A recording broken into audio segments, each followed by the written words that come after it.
sou o tipo de crente que vai à força para um culto. Por quê? E lá eu empurro meu espírito para entrar em adoração. Às vezes dá certo, mas às vezes me sinto um falso, entoando louvores frios de coração. E outra coisa, sou dobre e muitas vezes inconstante, como diz o apóstolo Tiago. Você está lendo Tiago aí? Isso tem cura, cara. Todos que me aconselham dizem que eu tenho que me esforçar para ir de qualquer jeito. Mas graça se consegue com esforço, Caio. Meu querido, um cara que não está afim de ir a um culto não deve ir. Desculpa, Caio, se pareço confuso e inconsistente nas tá minhas sendo palavras. Claro. Queria ser como todos os crentes que se convertem e se mantêm firmes e produzindo frutos. Existe cura para isso. Olha o conceito. Queria ser como todos os crentes. Então ele falou da média evangélica. O que é a média evangélica de crentes produzindo fruto? É crente com cargo, é crente em departamento de igreja, é crente na hierarquia, crente podendo lá é dentro, crente agindo lá dentro. Então, na cabeça dele, você quer dar fruto. Você quer ser crente. Tem nada a ver com o evangelho, nada com o discipulado de Jesus. Jesus não nos chamou para nenhum cargo eclesiástico, para nenhuma função, para nenhum cardinalato. Ele só disse: negue-se a si mesmo, tome a sua cruz e siga-me. Aí o cara fica se sentindo um bundão porque não gosta de coisas que, por exemplo, eu detesto. Braulio, eu passei a maior parte da minha vida, imagina, um cara que se converteu aos 18 anos pregando e nunca mais parou de pregar até hoje, e que ficou 30 e tantos anos da vida viajando 5 vezes por semana, às vezes no mesmo dia, como Alexandre Ximenes, bispo da Igreja Episcopal Carismática lá no Recife, meu amigão há 30 e tantos anos, me lembrou. Ele disse: às vezes eu lhe acompanhava nessas viagens e você pregava 9 vezes no dia, 13 vezes no dia, em grupos e igrejas e lugares diferentes na mesma cidade. Não dá para você fazer isso tudo com extremo prazer. Não dá. É inumano. Você prega a primeira mensagem do dia com prazer, a segunda, a terceira, a nona já não dá, meu irmão.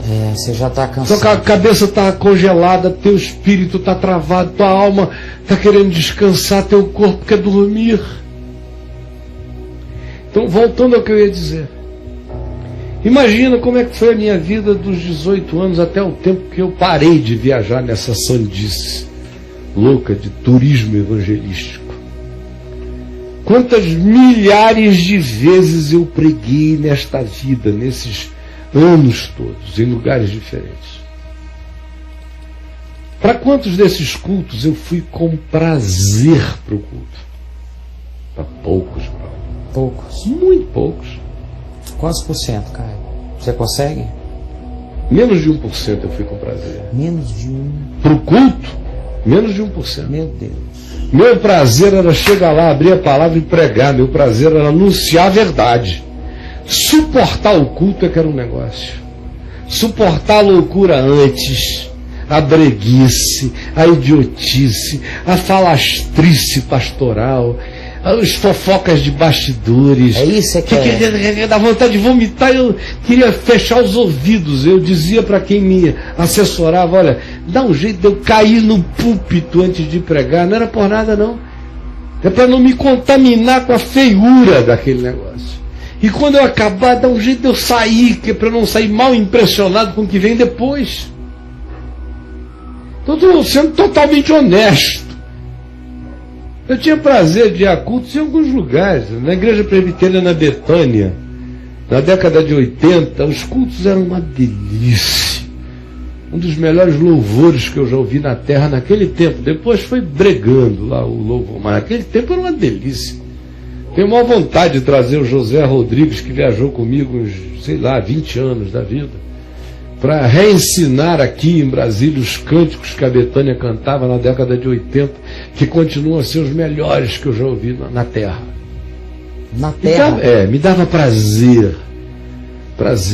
Alguns cultos na catedral, com toda aquela formalidade, liturgia, mas tinha tanta sinceridade e não besterol falado.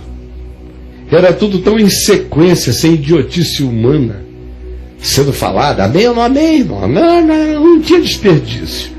Era um culto bem racional na direção da adoração. E dava prazer. Quantas vezes eu disse para Adriana quando eu a converti? Ela me achava assim tão livre de tudo.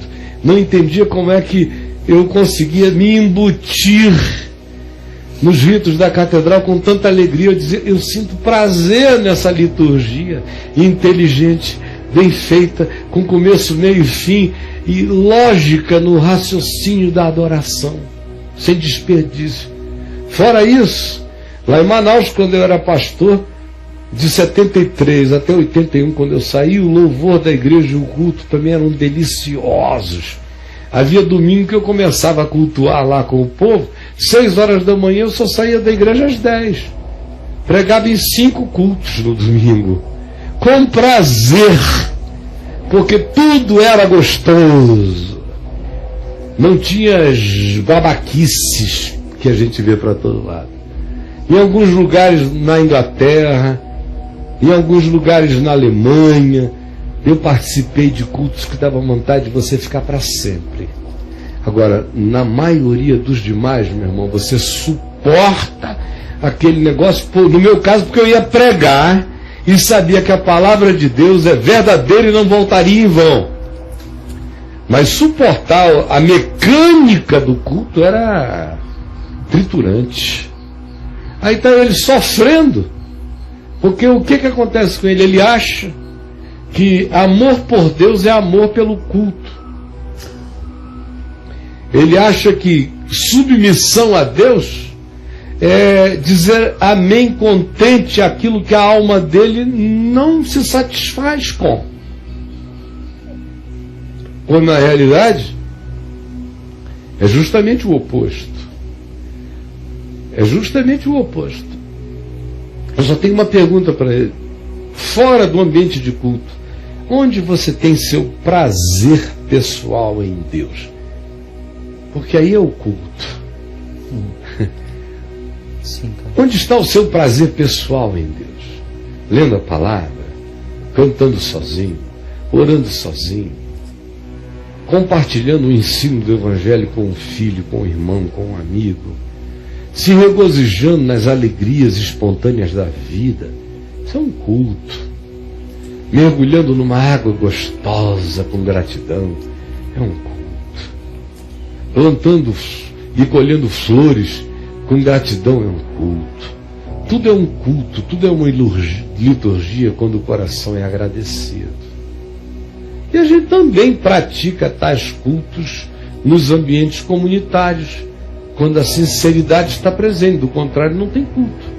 Porque Jesus disse que o culto só acontece onde 2 ou 3 se reúnem com harmonia, com sinfonia de amor fraterno e adoração consciente e sincera na presença dele. E ali ele diz, eu ali estou no meio deles. Também. Não ali só. Ali é também um apêndice. Estarei também. Porque ele vive em mim. Ele me mandou entrar no meu quarto e orar em secreto. Que a presença dele era comigo. É também conosco reunidos, mas não é conosco reunidos que é a presença dele se manifesta. Ela também se manifesta. Por favor, entendam isso. E aí? Ele escreve, ele continuou aqui, ele escreve assim: desculpe se parece confuso e inconsciente nas minhas palavras. Queria ser, a frase que te pegou foi essa aí, né? Queria ser como todos os crentes que se convertem, se mantêm firmes e produzindo frutos. Aí ele continua. Caio. Fruto do Espírito é amor, alegria, paz, bondade, benignidade, mansidão, domínio próprio. Onde estão esses crentes produzindo esses frutos? Me apresentem, porque se eles produzirem esse fruto, a igreja muda e o mundo se transforma. Eu só vejo crente produzindo fruto de função, de cargo, de ocupação, mas sem evangelho. É funcionalidade da empresa eclesiástica. Se é isso que ele chama de fruto, ele está chamando de fruto que Jesus nem sabe o que é. E aí? Ele fala assim: existe cura para a insensatez? Claro. Sou um cara que... Peça a Deus, Ele lhe curará. Sou um cara que de fato se converteu em 2008, mas tenho muita dificuldade, apesar de ser homem, certo? Muitas dificuldades. Não sei planejar futuro. Estou namorando uma menina que gosto, mas não amo o suficiente para mergulhar de cabeça e planejar futuro com ela. Sou morno. Eu me mantenho na abstinência com a minha namorada crente. Não faço mal nenhum, mas também não faço bem. A cura para a mornidão? Essa foi a primeira pergunta dele, que foi interrompido, você falou com ele. Aí depois, ao longo da sua fala, ele entrou assim. O que eu queria fazer era produzir frutos de amor, não produtividade na igreja, tá, Caio?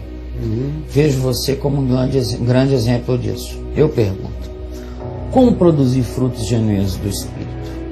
Eu sei que é fruto bom, mas sinto muita dificuldade de ser genuinamente crente. Até me seguro para não cair no pecado, mas fazer o bem, aí já são outros 500. Fora do ambiente de culto, que foi a pergunta que você fez para ele, você lembra? O que você gosta fora do ambiente de culto? O que te satisfaz em Deus fora desse ambiente? Ele responde. Fora do meu ambiente de culto, vejo graça de Deus em músicas do Renato Russo, por exemplo.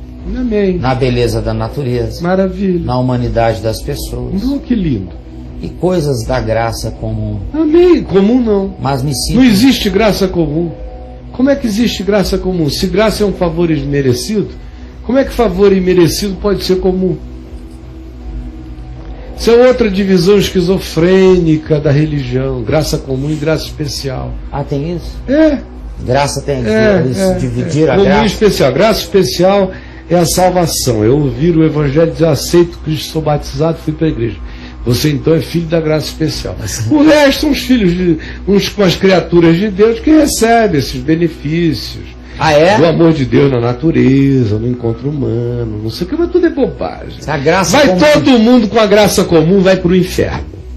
Ah, é? Essa graça comum não salva ninguém. Graça comum. Isso aqui, olha, gente, desculpe, eu não sei o que eu faço. Sabe, graças a Deus a eternidade está chegando e vocês vão ficar chocados quando virem a idiotice de graça comum e graça especial. Graça comum. Graça comum. Onde é que vocês já viram falar de graça comum? Isso foi inventado no século XVI, minha gente. Toda graça é especial. Tanto é que Jesus pegou a chamada graça comum e a transformou em ilustração para o que vocês chamam de graça especial. Quando ele mandou você, que supostamente é o consciente da graça especial, a amar todo mundo como Deus ama na manifestação do amor dele na graça comum, fazendo o sol nascer sobre maus e bons e de chuvas sobre justos e injustos. Será que não dá para ter um mínimo de lógica espiritual e ver que se Jesus usou o que vocês chamam de graça comum para ser ilustração do que vocês também chamam de graça especial, é porque as duas são a mesma coisa. Até quando que o diabo vai cegar o entendimento? Com relação a queria produzir fruto do Espírito, você não produz, o fruto é do Espírito. Você cultiva, mas você não produz. Aí você diz: bom, então eu estou isento de qualquer responsabilidade, porque já que eu não produzo, a responsabilidade é do Espírito Santo de produzir em mim. Você não produz, você cultiva, mas Paulo diz que você se inclina na direção. Depois de Romanos 7, ele dizer que pela nossa natureza nós somos só ambivalência desgraçada, ele começa Romanos 8 dizendo: não por causa de vocês, mas por causa do que Jesus fez, e está feito e consumado. Agora, pois, por causa disso, já não há mais nenhuma condenação para os que estão em Cristo Jesus, porque o Espírito da vida em Cristo Jesus te livrou da lei do pecado e da morte.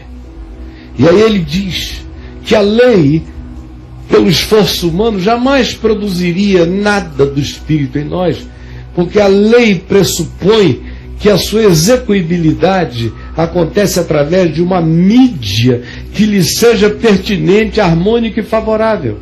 Aí Paulo diz, ora, a lei é boa, pura e santa e boa, mas a mídia pela qual ela quer se veicular, que é o homem, a alma humana rachada, a psique humana psicotizada, adoecida, esquizofrenizada, é incapaz de viabilizar a obviedade da lei.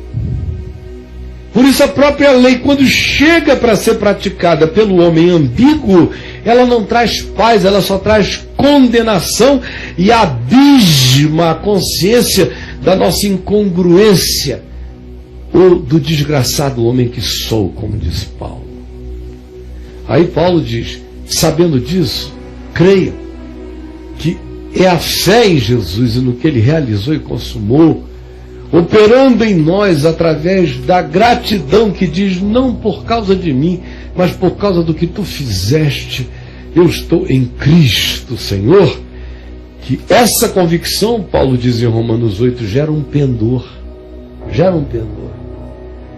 Quando eu coloco essa convicção, eu digo, a graça de Deus me cobriu por inteiro, apesar de mim, até contra mim.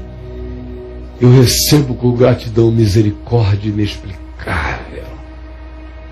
Aceito a fidelidade e a unilateralidade do teu amor para comigo. Quando pela fé eu assumo isso, uma inclinação nova surge. Um pendor para o espírito, para a vida, para a paz, para as escolhas melhores, para a santidade. Aí isso começa a crescer dentro da gente. Vai crescendo, vai crescendo. E vai surgindo um poder diferente. O que antes esmagava você vai perdendo força. O que antes lhe era impossível vai se tornando viável. O que antes era só um desejo inalcançável, em relação ao qual você se esforçava na carne, na moral, na ética, no pensamento positivo e nunca chegava lá, agora, no descanso, na fé, na entrega, na certeza de que está feito, na desmobilização neurótica da alma aflita em mim, que recebe descanso e pacificação no que Jesus fez na cruz. Nesse descanso surge o pendor para a vida, que vai crescendo, e o fruto do Espírito vai em mim se operando. Ora, como é que o fruto do Espírito se desenvolve em mim a partir da minha vontade de me inclinar nessa direção, que também é resultado do constrangimento do amor de Cristo em mim, julgando eu isto, um morreu por todos, logo também eu morri, para que agora eu não viva mais para mim mesmo, mas por aquele que por mim morreu e ressuscitou. Quando isso vai se inclinando nessa direção, como é que eu vou contribuindo com esse crescimento, com essa inclinação? Qual é a minha parte de adubagem no processo? Paulo diz em Efésios, no capítulo 5, quando ele diz, não vos embriagueis com vinho, no qual há dissolução, mas enchei-vos do Espírito Santo. Como? Falando entre vós com salmos. Veja o seu modo de falar, as suas energias no falar, o que você guarda como sentimentos, como energias de comunicação. Seu coração guardar amarguras, você nunca vai ficar cheio do Espírito. O falar com salmos não brotará de você. Falar com salmos não é ficar citando salmos enquanto se fala. Falar com salmos é ter um falar que edifique, que salmodie o outro. Falando entre vós com salmos, entoando e louvando de coração ao Senhor, não é fazer parte do coro, nem da banda, nem do grupo, é uma atitude existencial. Não é em cultos públicos, é no ser, é na canção do meu coração, é no sofejar do cântico novo na minha alma, que não cessa em gratidão jamais. Isso é que vai alimentando o meu ser. Falando com salmos, entoando e louvando de coração o Senhor, dando por tudo graças ao nosso Deus e Pai. Mudando o paradigma da análise imediata, ao invés de ficar se enrolando em problemas ou em amarguras, ou na deficiência humana, ou no fracasso do próximo, ou no meu mesmo, eu me encho de gratidão, porque se eu fraquecei, para mim já há perdão. Se eu já fui perdoado, já assumi isso, mas grato ainda estou. Em relação ao meu próximo, eu sei que a mesma graça que me alcançou pode alcançá-lo. Por isso eu vivo esperançado sempre. E se porventura tem um próximo na minha vida que é muito importante para mim e só me traz angústia, eu não sou o Messias dele, não sou o Salvador dele, eu o amarei, orarei por ele, mas não empacarei a minha vida nele, não me sequestrarei pelo capricho dele, prosseguirei amando e servindo na vida conforme Deus me conceda. Aí ele diz: maridos, amem as mulheres de vocês, isso é a maneira de ficar cheio do Espírito Santo. Não dá para andar cheio do Espírito Santo maltratando a mulher.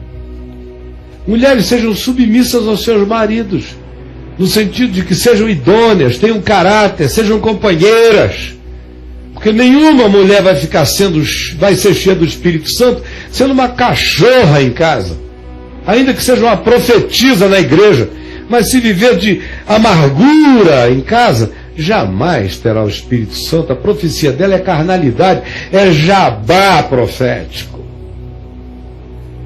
Aí ele ensina a tratar os filhos, porque como é que eu vou ser cheio do Espírito Santo se eu não trato bem meus filhos? Se eu não me dedico a eles, se eu não os amo, se eu não cuido deles? Meus filhos fazem parte, no meu processo de amor, admoestação, carinho, disciplina, cuidado, entrega, fazem parte do meu engravidamento do Espírito Santo também. Minhas relações profissionais, com o meu empregador, com os que me servem, se eu sou patrão, se eu sou empregado, nas relações humanas é onde eu mantenho o fluxo do Espírito em mim, porque como o Espírito Santo vai se manifestar em mim se nas minhas trocas humanas eu sou intolerável, eu sou implacável, eu sou amargo, eu sou tirano, eu sou perverso? Como? Como é que haverá poder do Espírito Santo e fruto do Espírito Santo em mim se eu não discerno o mundo com as suas diversas camadas e que me envolvem, como Paulo diz? Finalmente, irmãos, o que eu tenho a dizer a vocês é isso: revistam-se do Senhor e da força do seu poder. Estou citando Efésios 5, capítulo inteiro. Revistam-se do Senhor, da força do seu poder, porque a nossa luta não é contra carne, nem sangue, nem hormônio, nem testosterona, nem oxitocina, nada disso. A nossa